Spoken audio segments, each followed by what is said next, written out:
Assalamu alaikum wa rahmatullahi wa barakatuh. Bismillah ar-Rahman ar-Rahim. Je vous propose une réflexion sur la sourate At-Takathur, souvent traduit en français par la course aux richesses. La sourate At-Takathur. Cette sourate d'apparence semble nous dire que la course aux richesses nous détourne du souvenir de Dieu jusqu'à que nous allons mourir, et à ce moment-là il sera trop tard et on sera dans un regret. C'est souvent le sens qui est donné de cette sourate At-Takathur. Il est dit Elhaakumut Takathur, la course aux richesses vous distrait, hatta zurtumul maqabir, jusqu'à que vous visitiez les tombes. Kalla sawfa ta'lamun, certes vous allez savoir, thumma kalla sawfa ta'lamun, certes vous allez ensuite savoir, kalla law ta'lamuna ilma al-yaqin, si vous saviez par al-ilm al-yaqin, la conviction, la certitude, par le savoir, la taraoun al-jahim, vous verriez certes l'enfer. Thumma la tarawunaha ayn al-yaqin, vous allez ensuite le voir avec une conviction supérieure qui est appelée ayn al-yaqin, l'œil de la conviction par la visualisation. Thumma la tarawunaha ayn al-yaqin, thumma la tus'aluna yawma idhin 'anil na'im, et ensuite vous serez interrogé sur les bienfaits. Quels sont les bienfaits? Souvent cette sourate elle est traduite dans les Corans en français et puis elle est expliquée comme ceci, comme quoi les gens sont distraits par la course à la richesse et on veut s'enrichir, on court derrière le bas monde jusqu'au jour où on meurt, et là on regrette car on n'a pas assez œuvré pour Dieu, ou on a oublié Dieu et il est trop tard, et du coup on va voir l'enfer de nos yeux et on va regretter le paradis. Mais At-Takathur en réalité ça a un sens beaucoup plus profond que ceci. Si ce sens est acceptable, bien sûr, en réalité c'est un sens qui n'est pas le plus profond, car le Coran a toujours des sens très profonds. At-Takathur signifie la multiplicité.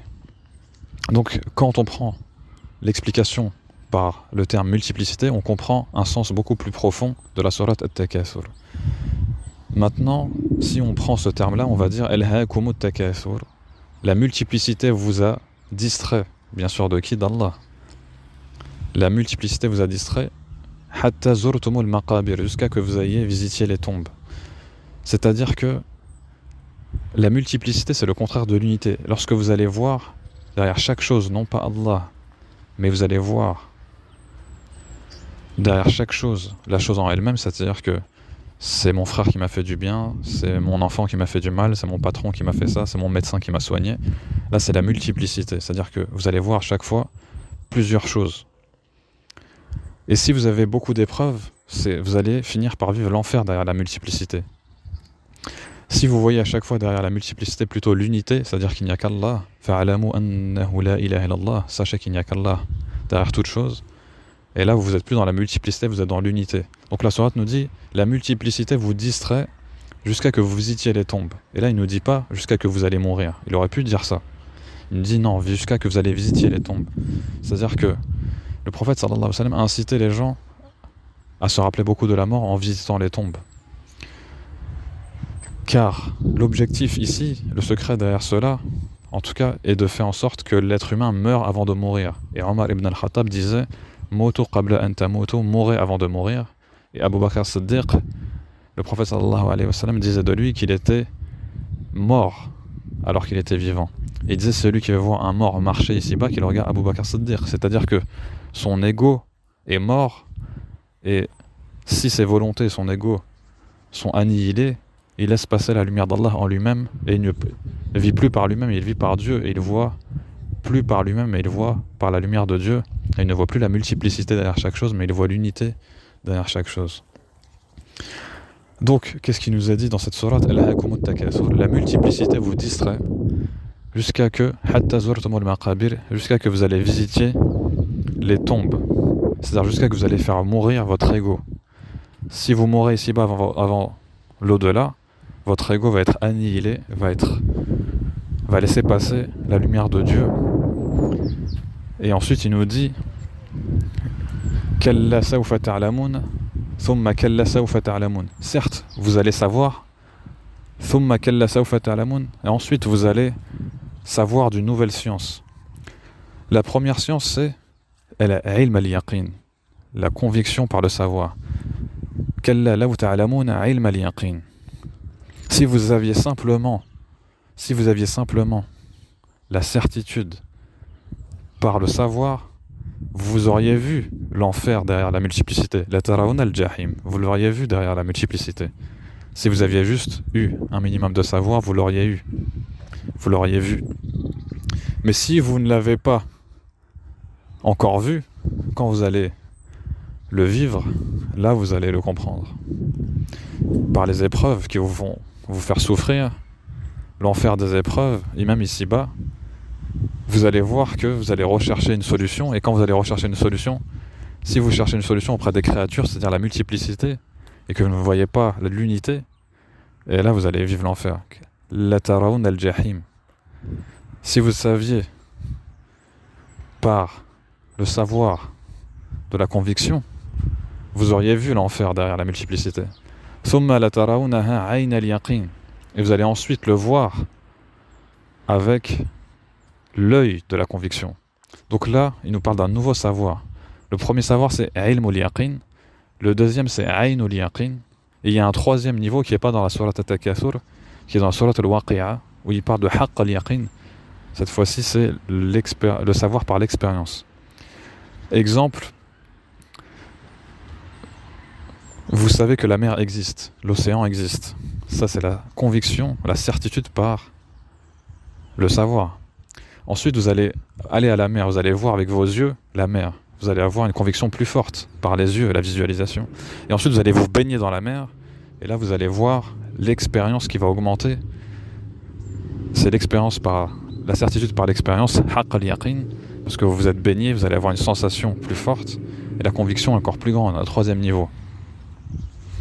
Donc là, il nous dit كلا لو تعلمون علم اليقين لترون الجحيم ثم لترونها عين اليقين. Vous allez ensuite le comprendre par la conviction, par la visualisation, mais visualisation par le cœur. Vous allez comprendre ceci par l'œil du cœur. ثم لتسألن يومئذ عن النعيم. Et vous allez ensuite être interrogé sur, on vous posera la question, quel était le paradis, quel est le na'im, quel était le bien ici-bas. Le bien ici-bas, et en réalité ce n'était pas du tout la multiplicité mais l'unité, c'est-à-dire voir que toute chose vient d'Allah, qu'il y a Allah derrière toute chose, alors que quand on est dans la multiplicité, on a l'esprit qui est orienté vers toutes les choses, et plus Allah nous éprouve, et plus il y a de multiplicité, si on ne voit pas l'unité derrière.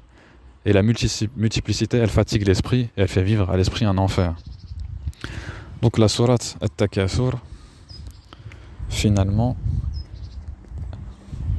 elle nous incite à mourir avant de mourir, à faire mourir notre ego, pour laisser passer la lumière d'Allah, pour voir l'unité d'Allah derrière chaque chose, et que la multiplicité n'existe pas. Car la multiplicité, c'est l'enfer. Mais quand on voit que l'épreuve ou le bien vient d'Allah, et que chaque chose derrière n'est qu'une créature qui ne vit pas par lui-même, qui ne vit pas par elle-même, alors là on vit plus dans un paradis qu'un enfer. Le prophète sallallahu alayhi wa sallam d'ailleurs nous dira que nul n'entrera au paradis sans passer par l'enfer. C'est-à-dire que ceci est valable ici-bas. Dans une sourate, la sourate Maryam, sourate 19, verset 70, il a dit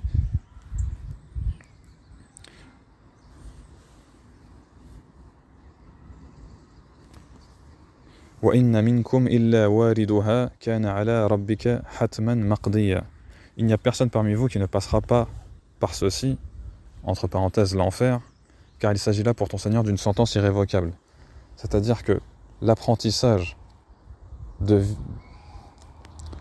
le monde d'ici-bas des épreuves qui nous font vivre parfois un enfer, c'est cet enfer-là qui va, par son feu, brûler dans nos cœurs les illusions et faire en sorte que le cœur devienne purifié pour entrer dans un paradis. Et le paradis n'est vivable que lorsqu'on s'attache Allah, qu'on ne voit qu'Allah derrière toute chose. Fa'alam annahu la ilaha illallah. Donc si on reprend les 3 niveaux de certitude, on peut résumer ceci.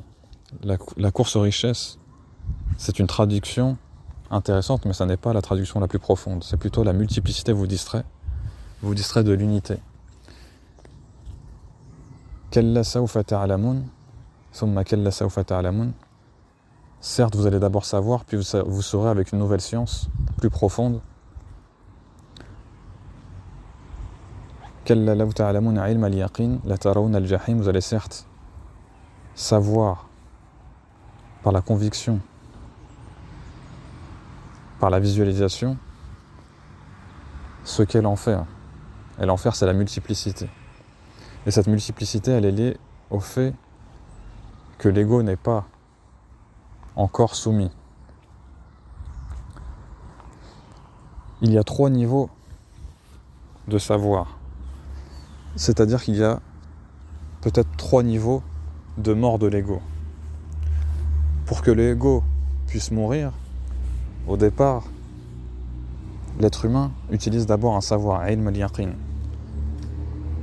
la certitude par le savoir. C'est-à-dire qu'on sait que la mort existe.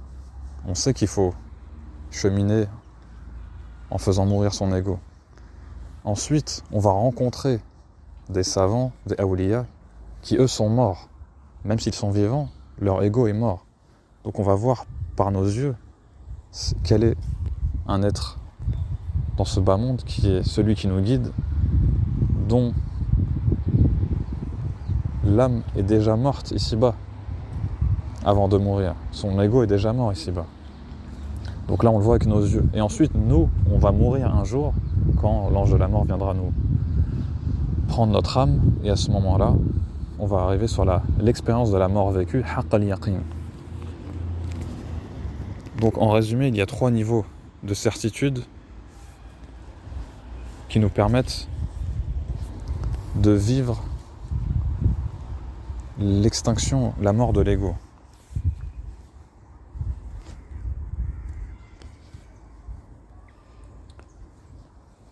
Ilm al-yaqin et ayn al-yaqin, la conviction par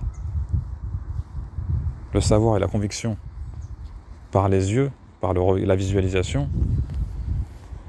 Ceci est les 2 premiers niveaux.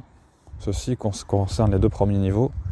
Et ceci est visible également dans 2 hadiths. Un concernant une personne qui s'appelle Handara, qui allait voir le prophète sallallahu alayhi wa sallam en lui disant « Je suis hypocrite, car quand je suis avec toi, c'est comme si je voyais le paradis et l'enfer, et quand je rentre chez moi, auprès de ma famille, c'est comme si j'avais tout oublié. » Et le prophète sallallahu alayhi wa sallam lui dira « Oh Handara, sache que si tu étais dans la souvenance de Dieu, sans interruption, les anges viendraient te serrer la main nuit et jour, mais il faut un temps pour tout, un temps pour toi et un temps pour Dieu. » Il était accompagné d'Abu Bakr as-Siddiq. Et il y a un autre hadith, ce hadith est rapporté par Muslim, il y a un autre hadith rapporté par At-Tabarani, où le prophète sallallahu alayhi wa sallam un jour demandera à un compagnon qui s'appelle Haritha, il lui a dit « Kayfa asbahta o Haritha » Comment t'es-tu réveillé au Haritha? Et Haritha lui a répondu « Je me suis réveillé croyant, mu'min ». Il lui dit « Oh Haritha, pour chaque chose il faut une preuve, quelle est ta preuve ?» Il lui dit « Car c'est comme si je voyais le trône de mon Seigneur, les gens du paradis, les gens de l'enfer. » Donc c'est comme s'il voyait, les deux c'est comme s'il voyait, voyez c'est ayn al-yaqin, c'est-à-dire la visualisation, il a la conviction par la visualisation. Et haqq al-yaqin, ça sera le jour où chacun finalement mourra réellement et verra les réalités encore plus fortes le jour de la résurrection. Et c'est pour ça que dans la sourate Al-Waqi'a, il est dit فَأَمَّا إِنْ كَانَ مِنَ الْمُقَرَّبِينَ, si celui-ci est du nombre des rapprochés d'Allah, فَرَوْحٌ وَرَيْحَانٌ وَجَنَّةُ نَعِيمٍ, alors il aura du repos, de la grâce et un jardin des délices. وَأَمَّا إِنْ كَانَ مِنْ أَصْحَابِ الْيَمِينَ, et s'il est du nombre des gens de la droite, c'est les gens qui vont au paradis, فَسَلَامٌ لَكَ مِنْ أَصْحَابِ الْيَمِينَ, il sera accueilli par ces mots, paix à toi de la part des gens de la droite. وَأَمَّا إِنْ كَانَ مِنَ الْمُكَذِّبِينَ ضَالِينَ. Et s'il est de ceux qui avaient traité de mensonges ceci, la vérité venue avec le prophète sallallahu alayhi wa sallam, et s'était égaré, فَنَزُلٌ مِنْ حَمِيمٍ. Alors il aura en récompense une eau pour brûler les impuretés de son cœur, ma traduction à moi, وَتَصْلِيَةُ جَحِيمٍ. Et l'enfer, إِنَّ هَذَا لَهُوَ حَقُّ الْيَقِينِ. Et c'est là qu'on retrouve la troisième étape, حَقُّ الْيَقِينِ. إِنَّ هَذَا لَهُوَ حَقُّ الْيَقِينِ. C'est cela la pleine certitude. فَسَبِّحْ بِاسْمِ رَبِّكَ الْعَظِيمِ. Donc là il nous a dit que le jour de la résurrection il y aura trois groupes, et c'est ces trois groupes-là qui vont vivre حَقُّ الْيَقِينِ, la certitude par l'expérience, c'est-à-dire qu'ils vont vivre vraiment ce dont on leur a parlé ici-bas. Alors, en résumé, la sourate At-Takathur, elle nous précise que l'enfer ici-bas existe déjà, c'est de voir la multiplicité derrière chaque chose. Alors que l'unité, c'est le paradis, voir derrière chaque chose Allah seulement. Fa'alam annahu la ilaha illallah, apprends qu'il n'y a que Allah derrière toute chose. Et lorsque tu apprends cela, en tout cas pour l'apprendre, tu vas devoir faire mourir ton ego avec trois niveaux de certitude. D'abord, la science te permet de cheminer pour faire mourir ton ego, rencontrer et voir par la conviction des yeux, du cœur, un homme dont l'ego est mort ici-bas, permet d'augmenter cette certitude, et cheminer grâce à cet homme, ce savant, ce wali, vers la mort de ton ego te permettra, si tu es mort ici-bas, d'avoir un cœur saint et d'être ressuscité avec ce cœur saint qui est la félicité dans l'au-delà. Car comme le dit le prophète sallallahu alayhi wa sallam, chacun sera ressuscité dans l'état dans lequel il est mort. Donc mourir ici-bas avant l'au-delà, c'est-à-dire faire mourir son ego ici-bas avant l'au-delà, ceci permet d'accéder un peu plus à l'unité derrière chaque chose, car la multiplicité c'est l'enfer et l'unité c'est le paradis. Alors vois l'unité dans chaque chose et ne sois pas distrait par la multiplicité, et c'est cette unité qui te permet d'être avec l'unique ici-bas et dans l'au-delà. أقول قولي هذا واستغفر الله لي ولكم. سبحان ربك رب العزة عما يصفون وسلام على المرسلين والحمد لله رب العالمين. Et qu'Allah me pardonne si ceci n'était pas clair et pour mes égarements. Wallahu a'lam. Assalamu alaikum.